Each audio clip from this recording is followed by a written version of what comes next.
Falcon and the Winter Soldier, Falcon and the Winter Soldier, Falcon and the Winter Soldier, episode 1 on Disney Plus. You know I'm gonna do that every week now, so you might as well go ahead and prepare for it.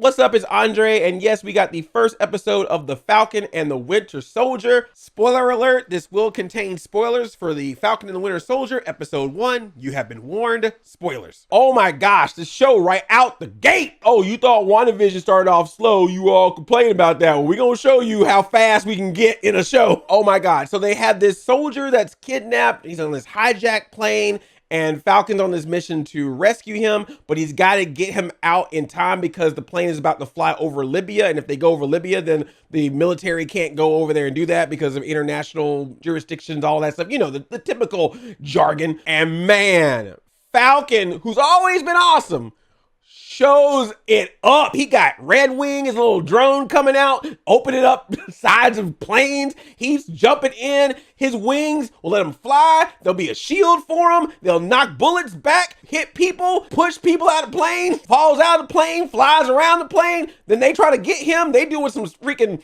flying squirrel Rocky out of planes, and he's fighting people in the air, punching a dude. They're shooting in the air. He's punching in the air, and then he's flying through rocks while they shooting at him. You got people shooting, you got planes shooting, and on the ground you got people like, dude, you gotta keep moving. You almost at Libya. Like, hurry up, the Libyans, dock the Libyans. This whole sequence is just so cool. I'm like, I'm ready. I'm ready. Homeboy's ready. Absolute amazing opening. Great action scene. Adrenaline rush. I mean, to be fair, they did have a sentimental moment before all that happened where he was getting all dressed up and picking up Captain America's shield. And then we have a discussion with him and cohort Torres. Torres lets him know that there's this terrorist organization that they're looking into called the Flag Smashers. They are people that were actually happy that the blip happened. They believe in open world for everyone. And so that's how they're getting people to support them. But of course, they like to do that through chaos. So Sam's like, looking at that, I got to go to DC. And the reason why we see him getting dressed up with the shield is because he's doing this speech at the Smithsonian. So reminder, they even have some audio to remind you. Old Cap gave Sam the shield and was like, this is for you. You hold on to that shield. And Sam did not hold on to that shield. What up, bruh? He decides that the shield really is Steve's more than it is his. And he figured the best way to honor Captain America was to put the shield in the Smithsonian. So they have like a little glass case. They put the shield in there, and now it is for the world to see. And already at that point, I was like, no, this is not a good idea. And they even had some dude come up and be like, you did a good thing, son. Thank you so much for doing this. I'm like, no. Y'all gonna do some of that shield, and I don't like it. Rhodey is up in the audience watching, and he's being cool. He's like, yeah, my man's doing a good speech. And he's like, let's talk for a second. And I love that Rhodes was like super chill. He never raised his voice. He never got upset, but you could tell the entire time he was talking to Sam, he like, fool, what the hell? Captain America gives you his shield and you like, let's put it in a museum? What are you, Ben Stiller? The whole time he's like, you sure, man? Like I know you did the speech and I know it's already in the glass case, but I mean, we can walk out with it right now. Are you sure you want to do this? And Sam's like, it's just not mine. It's actually Steve's. I just don't feel right with me. And he's like, I mean, yeah, but as I walk you through this Captain America mural display to show you how important that symbol is. If you just want to pick it up right now, I'm gonna let you do you. I'm not gonna complain. And I love that Rose was also like, hey man, the world is broken. We got some problems right now. And the particular thing that I liked that he said was, some of our allies are enemies. I was like, oh, they talking about Wanda? They already know. Then we get another crazy action scene with Bucky. He like breaks into this building, this hotel, and it just takes all these people out. But he takes this one dude out and he goes, Hell Hydra. And I was like, oh, this is a flashback. And he's taken out somebody that I'm sure was his target as part of his assassin days. But the sad part is, man, there's this one dude, he's just there on a trip. He's on a business trip. And he just happened to be in the wrong place at the wrong time because he couldn't get his key in. He was like shaking too because he just saw Winter Soldier just kill a dude in front of him. And he's like, look, man, I ain't see nothing. And Bucky's like, you sure didn't, but you about to see this. Bam! And then Bucky wakes up and you find out it's a nightmare. He keeps having nightmares about his past. His whole deal is, look, we know what you did in the past, but we know you were mind controlled and you also kind of helped save the world. So So as long as you go to therapy and you make amends for your wrongs, then you pardon. You cool. But he got like the worst therapist. Like, this therapist is mean. Every single time she's like, you better talk to me. I'm gonna write down. The therapist is like, you got a good deal here. And if you having problems, you need to tell me. But he's like, I don't want to talk to you. And she's like, all right, I'm gonna write that down. You keep messing with me. I'm the therapist. I got more power than you can imagine. I'm your villain now. But it's awesome because in part of telling his story, he talks about these rules that he now has to follow as part of his pardon. And like I said, part of that is him making amends. So he has this list of all the people that he's wronged or that he's helped that he shouldn't have helped through Hydra. So for example, they show that there's this woman that he helped get into a political power and she's doing a lot of shady stuff in politics. So he like drone hot wires a car.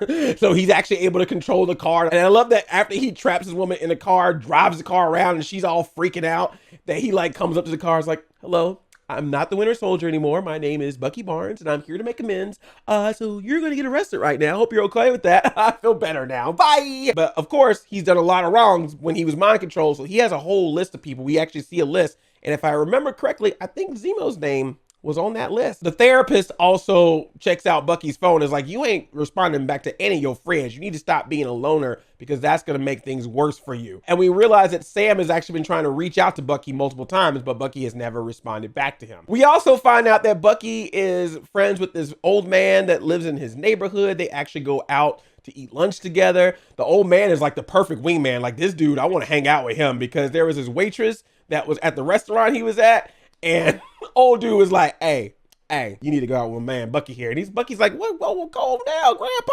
And she's like, yeah, I'll do that. And he's like, oh, hey, keep talking. And they have the cutest date ever. He like brings her roses and then they play Battleship together. Look, this might be the quarantine talking. There was something sweet about seeing a couple on a date playing Battleship. Like, I want to do that. I want a Battleship date. I want to play some board games, like hang out with a woman and be like, hey girl, break out the mousetrap, you know? Oh wait, that actually sounds a lot different. We know Bucky's a cool dude, but we're like, why is he being so cool to this old man?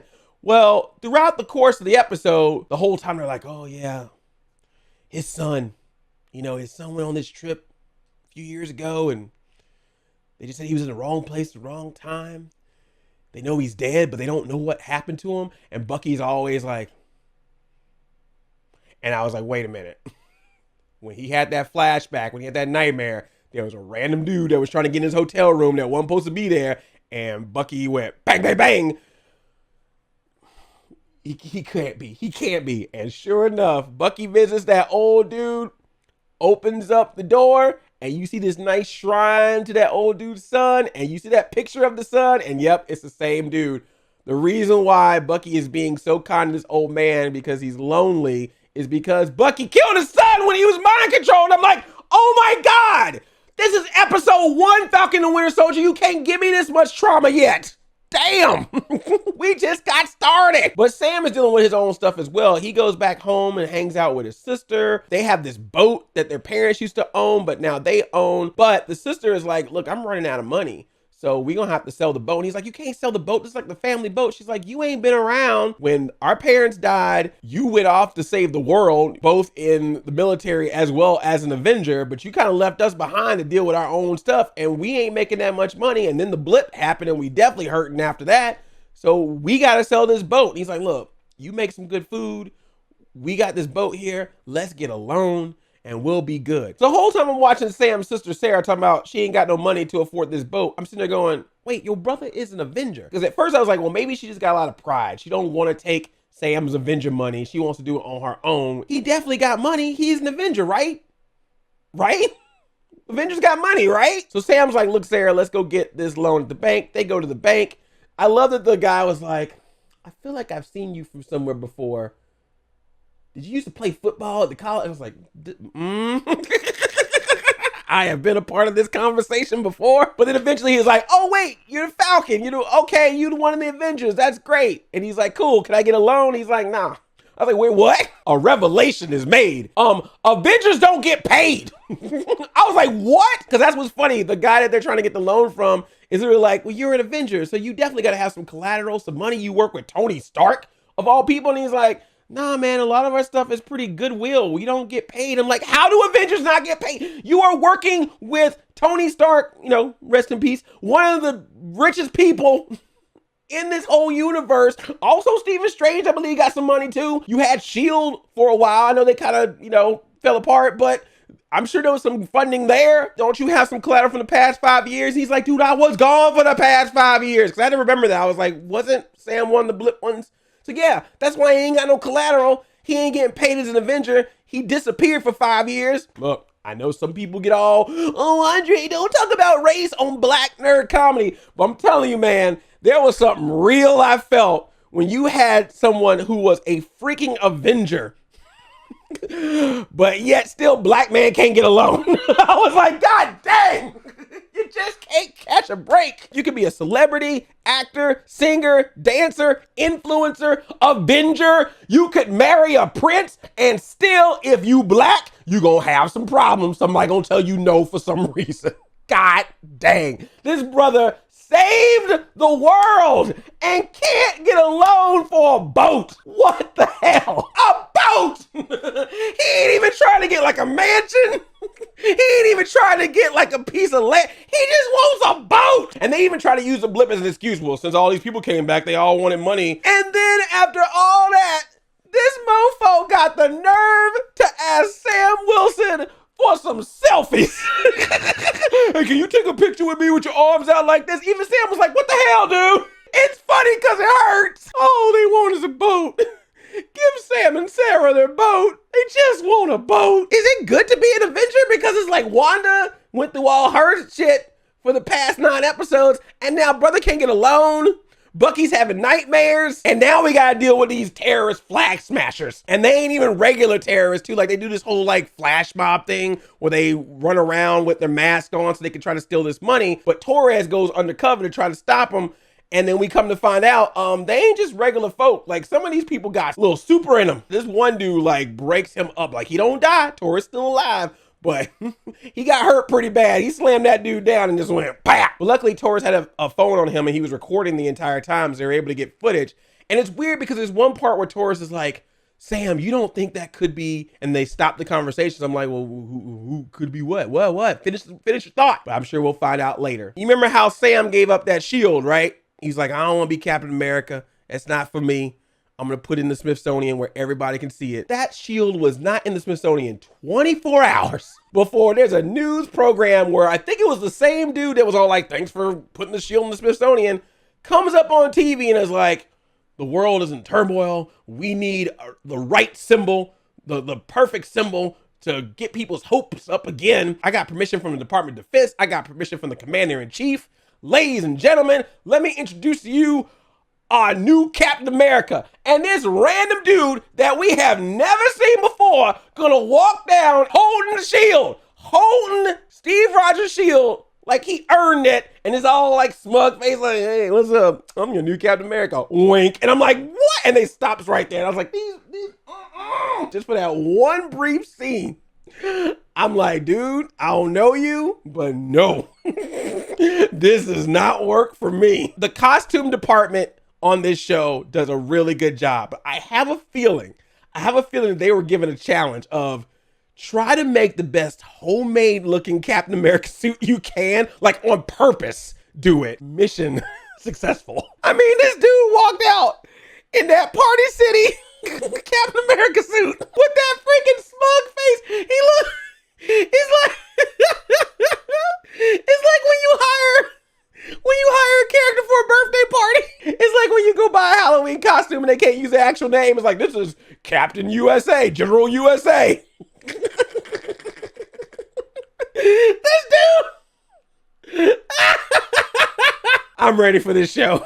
Can we talk about Torres for a second? So Sam has this new friend named Torres, and he was in the whole episode. I'm not trying to pull him a festo here, but I was just curious about the character's name. So I typed Torres and Marvel in my search engine. A picture did pop up that showed a character named Torres wearing a Falcon-like suit. Should Sam be Captain America or not? If he somehow by the end of the series decides he wants to be Captain America, especially after seeing Party City Captain America, someone's got to wear the Falcon outfit if he's wearing the Captain outfit. And it just so happens that this guy named Torres is a guy that's been Falcon in the comics. But again, I ain't trying to pull no Quicksilver Mephisto up in here. I'm gonna let the show play out. I ain't trying to theorize right now. So yeah, man, the action stuff was really good, but I was really impressed at how much dramatic stuff they had in this too. Like, we really are getting some strong character development for both Sam and Bucky, which is nice. So far, I'm cool with this, and I can't wait to see the rest of the episodes, both for the action as well as for the dramatic character pieces. And eventually, of course, for the team up. Bucky and Sam had separate scenes, but you know eventually they're gonna get together, and when they get together, that's when it's gonna get real buddy cop interesting. What did you think about this first episode of The Falcon and the Winter Soldier? Did you enjoy it? Did those action scenes work for you? Did you like the dramatic stuff? What do you think is gonna be the deal with this new Captain America? Thank you so much for watching this. If you like this video, give it a thumbs up, because liking my videos definitely helps me out. And if you're new here, please subscribe. I love you like a play cousin. I'm out of 5,000.